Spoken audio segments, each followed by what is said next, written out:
Kaya maging gagaya tayo ng Panginoon, nangangailangan ng disiplina. Namang bagay na sisira sa spiritual discipline.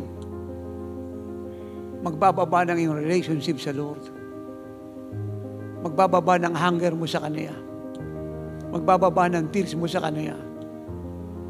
Magbababa ng encounter mo at experience sa Kanya. Ay dapat mong alisin. Magiging daan upang hindi na ang Lord ang maging priority mo. You have to go beyond giving your first fruit tithe and offering and fulfilling your vow to the Lord to prove that you are faithful. Meron pa pong mas mataas doon at ito po siya. Ang isang uri ng katapatang hinahanap ng Lord ngayon ay yung hindi natin ipagpapalit si Jesus kahit kanino. Like husband and wife, dapat faithful ang bawat isa sa bawat isa. Hindi sila papayag na may intruder para sirain ang kanila pong relationship. Hindi sapat na nagbibigay ang lalaki ng pera sa asawa niya. Hindi sapat na nagbibigay siya ng kotse, ng bahay, ng lupa, ng property o ng mana.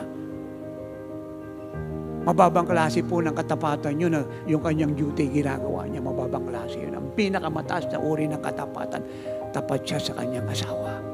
Hindi ito pinagpapalit kahit kanino. Ganyan tayo sa Lord.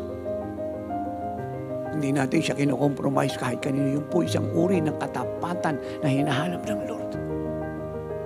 Ulitin po natin. Mabuti nagbibigay yung asawa lalaki ng pera sa asawa niya. Mabay lahat ng kailangan ng asawa niya, binibigay niya. Pero mababang uri ng katapatan niya. Dapat yung asawa niya ay siya lang na babae sa buhay niya. Wala nang iba. Hindi sapat na ang church ay nagbibigay sa Lord. Dapat ang church ay wala nang iba pang groom, si Jesus lang. Wala na siyang iba pang iniibig, si Jesus lang. At wala siyang ipagpapalit kay Jesus, si Jesus na habang panahon. Yan po yung katapatan, hindi material thing, kundi decision to live and to love Jesus first of all and above all. Mga anak, mga iniibig, ang katapatan merong gantimpalang mataas sa Panginoon. It's more than money. It's the Lord.